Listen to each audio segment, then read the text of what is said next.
You can play like you don't know, but I'm the motherfucking truth. Spitting real game, and I'm clutching in the booth. We was both on one, now we fucking in the booth. She looked me in my eyes, she say, nigga, you the truth. Bad and rude, body, we don't. All right. So, we got the jams done. So now it's time to start blocking this whole car down. Got my God coat on here so I can block the whole car down and get to my little imperfections. And then we can get this thing ready for paint. Straighten up everything I gotta straighten up. And man, we can get down to the nitty and start getting this whole prepped up and ready for paint. That's my next goal. That's my next goal. Cause I'm ready to be done with this thing. Nigga still taking his time. Oh shit. It's time to be done with this thing. So it's about to be a block party going on here. And then get this bitch in the booth so we can wet it on down. So shit, stay tuned. A lot of blocking, a lot of hours to come. And man, you gotta get it right. Also can't forget this hood. I was going to black out this bottom, but I think I'm gonna just go ahead and prep it on up. It's only gonna be right for me to prep it on up, man, and fucking paint it red too. You know what I'm saying? So stay tuned for that video. I'm gonna do that one video by video. Shoot y'all a YouTube video of me prepping the bottom of this one, so y'all can pretty much see how I did the door jambs and everything like that. But it's gonna consist of sitting it up on the stand, sanding it down, primering it, sanding it down again, and then shooting the color and clear. So just stay tuned for that. I'm gonna do a YouTube video on that one. Yes, sir. It's almost over. Swisher House, final chapter 99. Make sure you go pick up that Swisher House today. Hell broke loose. The chopped up version coming out December the 21st. That's right. Beat it up, Watts. Let them know what to expect. Brand new music right here from Mr. Mad and the Super Thugs. Pick it up. Okay, so this is pretty much what I'm doing. I'm sanding down with 320, and the only reason why I'm sanding down with 320 is because I'm putting a sealer on top of this, so it'll be a white sealer. So that'll eliminate all the fine scratches of the 320. Or I might end up going over it with 600 as well, just to take them scratches down. But the primer sealer or the paint sealer is gonna be what I use to give it all one uniform color, so that way that red will take over everything and the paint will lay evenly. So as you can see, my low spots, I still gotta do more sanding, but I still gotta do more sanding here. But like right here, that's a pivot right there, so pretty much cover that up with some glazing putty. But it all gotta be smooth throughout the whole car. I gotta do the whole car like this, 320 wet sand. And of course I fixed my little pieces at the bottom. So now that I'm doing this blocking and with my black God coat, I'll be able to see all my little imperfections as I smooth everything down. So it's kind of mandatory to have like different type of blocks to sand with. Like as far as here where you got this roller piece, you don't want to really, or you can use like a flex block like I got right here. You can use a flex block So that way it'll contour to the contour of the body panel, so you won't be getting no uneven lines or nothing like that. So of course I'm doing this with a flat block. It's actually a hard block, so it don't flex. So it's kind of mandatory to have the proper blocks to be able to block the car down like you're supposed to. But yeah, I pretty much got to do the whole damn car. So I'm shooting for, I know I'm gonna be on this thing for probably about maybe like 3 or 4 days. You know, in between time, spend like maybe 3-4 hours a day at 3-4 hours a day at like probably 30-40 hours of wet sanding and blocking. But just basically all you gotta do is just, like I said, stay consistent. Do like a panel a day, a panel or two a day, and you'll pretty much be done in no time. Still got some minor body work to do, but man, we moving and grooving on it, and I'm gonna try to get it done. Not rushing it, but I just pretty much want to stay consistent. Like when I'm on something, man, I'm on it, and I don't let up. I ain't that type that's gonna start something and not finish it. So yeah, man, still got some minor stuff to do, but now we got this back end looking straightened out. Pretty much see what we rolling with. So I think the color came out pretty good. You know what I'm saying? No complaints. No complaints. I think this motherfucker could be pretty nice when I get done with it. But that's what we dealing with on the paint. And now let's continue to wet sand this thing down, man, and get it done. Get it ready, get this thing ready for throw off in the booth and shit. Hopefully wet it down like I did the door jams. So stay tuned. Where I stay, switch for lane, them the same. On the Antoine, the MLK, H down boys like to swing, bang, south. Where I stay, switch for lane, them the same. From the Antoine, the MLK, H down boys like to swing, bang. Okay, here we go. Y'all just seen that fast clip, and this is the results that I got. That nice smooth surface. Of course, we got some low spots here, which that ain't nothing to take care of.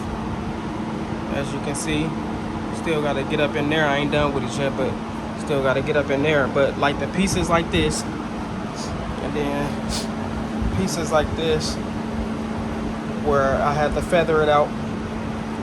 Once I get done, I'm gonna put primer back on this, because then I'm gonna use the red Scotch-Brite, then the gray Scotch-Brite, which is the red is like a more of a coarse grit. It's kind of like I want to say 320, and then the lighter grit is probably like maybe a 400. So just to give it that extra smooth surface, that's what I'm gonna go over it with.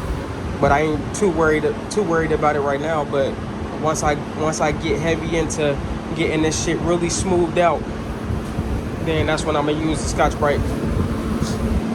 As you can see, the guy coat, I haven't sanded here, but you see the difference with the smooth surface. This gives it like a baby smooth surface right here.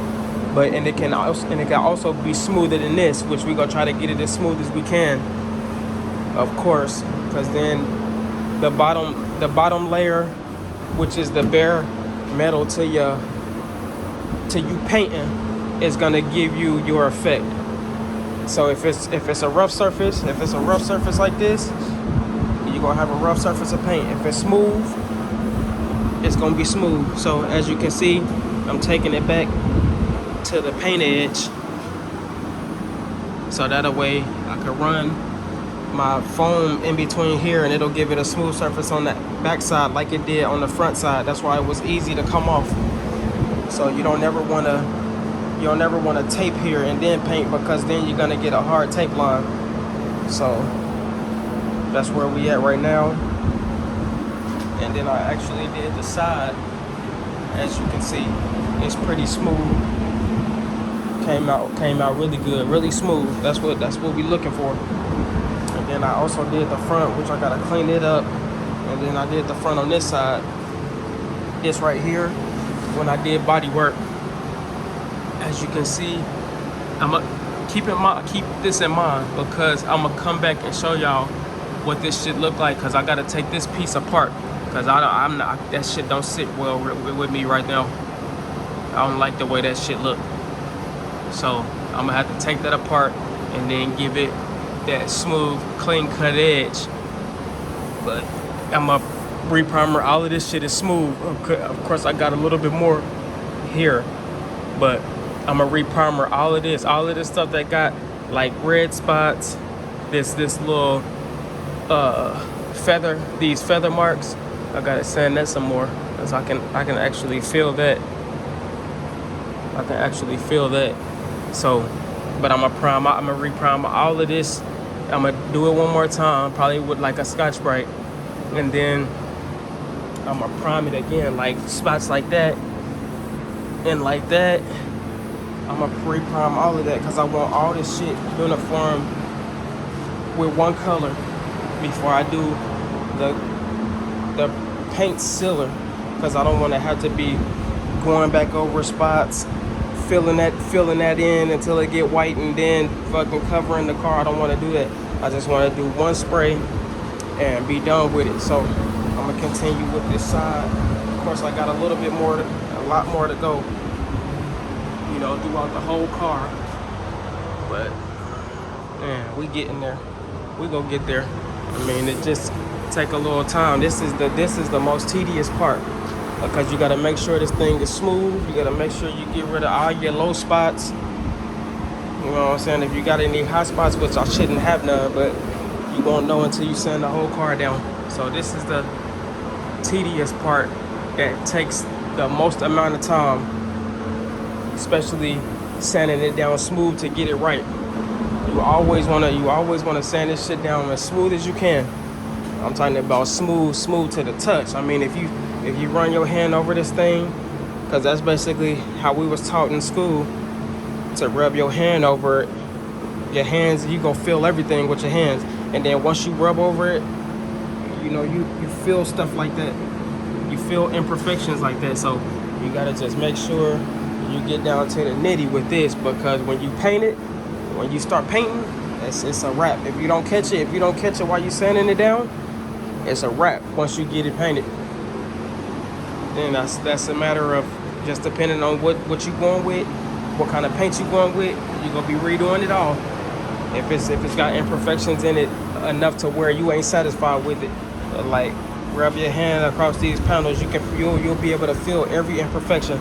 Like I can feel that, and it's barely there. So that's how we was taught, to rub your hand across it, and that way you can feel all your imperfections.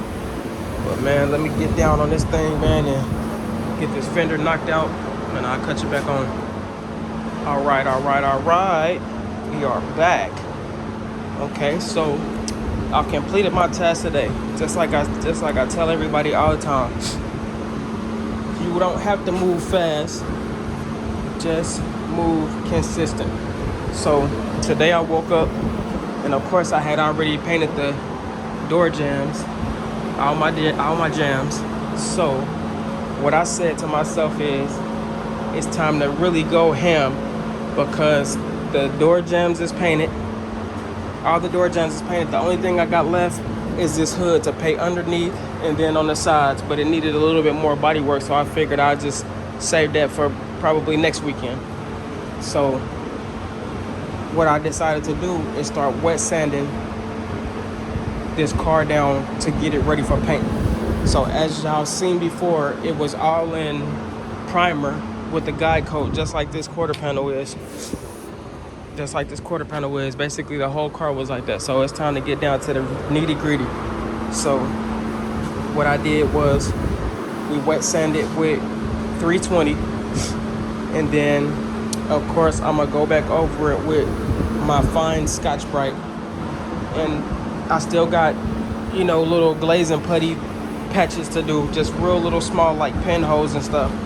And then what I'm gonna do is I'm gonna primer, like I said in the last little clip, I'm gonna primer these spots. So overall, basically what I wanted to get done today was my two fenders and then the front. This piece, I'm not for sure on what I want to paint it. I think I'm gonna paint it black, just like I'm gonna do these pieces, which is the part of the fucking inside of the fender frame. I didn't want to paint that red for whatever reason. I just wanted uniform, because of course the block on the motor is red, so I always like to do my engine bay black. And the reason why I like to do it black is because once the motor is sitting there with the chrome and the polished chrome and the red, it's all go magnify itself, with the black being all blacked out. It's just like you smelling in the dark and your teeth is bright white. So that's basically the little concept that I'm doing. So basically all I wanted to do was get these fenders done just to start me off, give me a little head start, and then I can work on, I think what I'm gonna do next is the quarter panel. So I'm gonna go quarter panels and work my way up onto the roof, because the roof still need a little bit of work, and then I'll move accordingly. And then the hood, well, the trunk and the two doors, I'll just probably plastic them off, put some protection plastic on them, or tape them off, and then I'll flip them over, and then I'll do the doors on the stands, which will make it a lot easier. So got done what I needed to do, and I'm just moving. I still got quite a bit of work to do, but man, like I say, if you know me, you know it ain't gonna take me too long. By all means, I'm not trying to rush it. Of course I'm gonna do it right. I'm just trying to get this thing done, not for no particular reason. I just don't like shit taking me too long.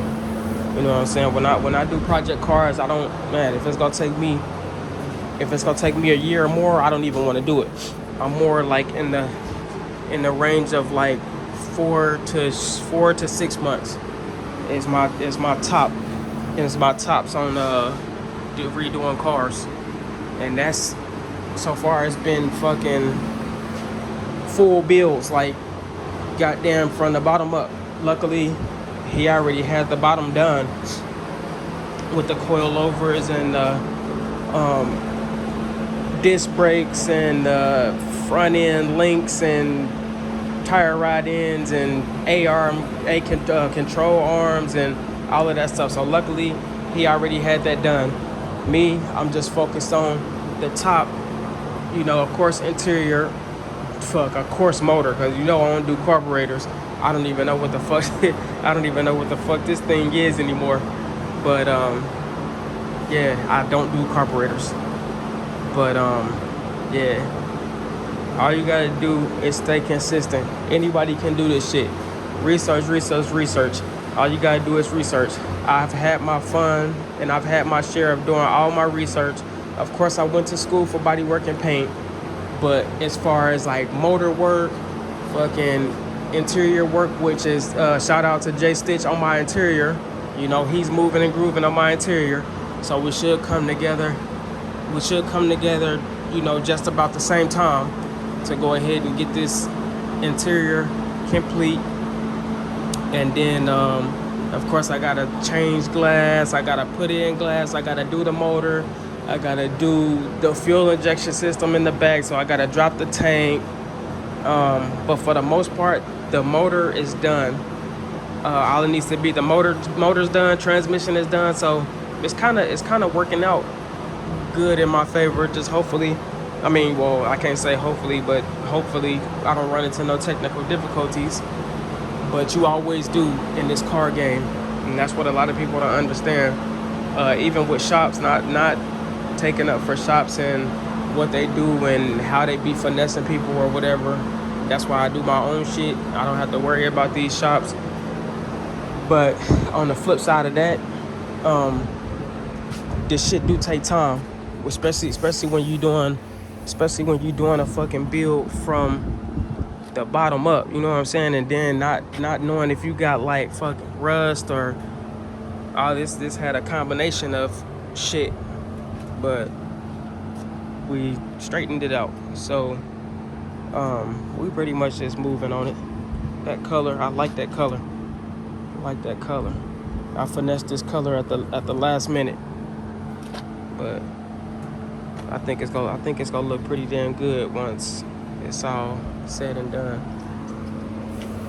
But that's gonna conclude my video. I'm done. Today is Sunday.